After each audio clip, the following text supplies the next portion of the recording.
Адам ата, оған Алла разы болсын, жұмақтағы әрекетіне қынжылып, тәубе етіп жалынғанда Аллах тағала оны кешірді. Бұны Жәбірейіл мен Микаил періште: «Ей адам, саған қуанышты хабарымыз бар, Аллах тағала тәубаңды қабыл алды» деп жеткізді. Періштелердің барлығы оны құттықтады. Адам ата бұны естігенде: «Әй Жәбірейіл, тәубемнің қабыл болғанына шүкіршілігім шексіз, дегенмен бұдан кейінгі жағдайымды да білгім келеді» деді.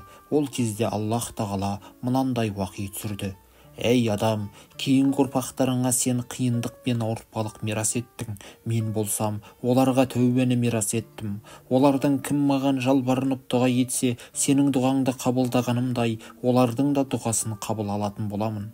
Кім менен күнәсіне кешірім тілесе, кешірімімді одан аямаймын. Өйткені мен маған қол жайғандардың ең жақынымын, әрі тілектерін қабыл алушымын.